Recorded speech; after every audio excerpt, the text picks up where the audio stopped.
पश्चिम बंगाल इस समय वक्फ संशोधन कानून के विरोध में मुर्शिदाबाद में भड़की हिंसा की वजह से मीडिया में सुर्खियां बटोर रहा है। आए दिन इस घटना को लेकर मीडिया में नए नए खुलासे हो रहे हैं। इस बीच बीजेपी नेता से जुड़ी एक खबर ने सबको हैरान कर दिया है। वो खबर क्या है, कौन है वो बीजेपी नेता जिनसे जुड़ी खबर इस समय पश्चिम बंगाल से लेकर दिल्ली तक मीडिया में छाई हुई है, इस वीडियो में आपको आगे बताएंगे। मुर्शिदाबाद हिंसा के बीच पश्चिम बंगाल बीजेपी के सीनियर नेता दिलीप घोष इस समय सोशल मीडिया पर खूब ट्रेंड कर रहे हैं, जिसकी वजह उनकी शादी को बताया जा रहा है। दरअसल पश्चिम बंगाल बीजेपी के पूर्व अध्यक्ष दिलीप घोष शुक्रवार को शादी के बंधन में बंधने जा रहे हैं। 60 साल के दिलीप घोष आज कोलकाता स्थित अपने आवास पर रिंकी मजूमदार के साथ शादी करेंगे।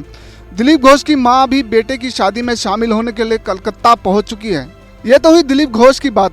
अब आपको उनकी होने वाली दुल्हनिया के बारे में बताते हैं। दिलीप घोष की होने वाली दुल्हन का नाम रिंकी मजूमदार है। उनकी उम्र 50 साल बताई जा रही है। स्थानीय मीडिया के मुताबिक रिंकी तलाकशुदा है और उनका एक 25 साल का बेटा भी है जो IT सेक्टर में काम करता है। दिलीप घोष की ही तरह रिंकी मजूमदार बीजेपी की सक्रिय सदस्य हैं और पार्टी की महिला मोर्चा से जुड़ी हुई हैं। दिलीप घोष और रिंकी मजूमदार की मुलाकात के बारे में बताया जा रहा है कि जिस समय दिलीप घोष पश्चिम बंगाल बीजेपी के प्रदेश अध्यक्ष थे, उसी दौरान एक कार्यक्रम में इन दोनों की मुलाकात हुई थी। दिलीप घोष ने ही रिंकी को बीजेपी ज्वाइन करने के लिए कहा था।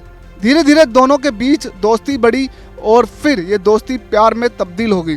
बताया जा रहा है कि साल 2024 में जब दिलीप घोष लोकसभा का चुनाव हार गए थे, उसी समय रिंकी मजूमदार ने ही दिलीप घोष के सामने शादी का प्रस्ताव रखा था।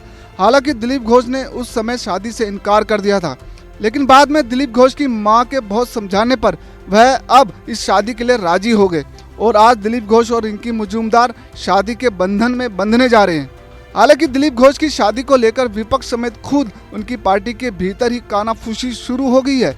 पश्चिम बंगाल बीजेपी के कुछ नेताओं ने दबी जुबान में दिलीप घोष की शादी की टाइमिंग पर सवाल उठाए हैं, लेकिन तमाम विरोधी सुर के बावजूद दिलीप घोष अब अपने फैसले से पीछे हटना नहीं चाहते। हालांकि बीजेपी को इस बात की चिंता जरूर सताने लगी होगी कि 2026 के विधानसभा चुनाव में दिलीप घोष के इस कदम से पार्टी की छवि पर क्या असर पड़ेगा।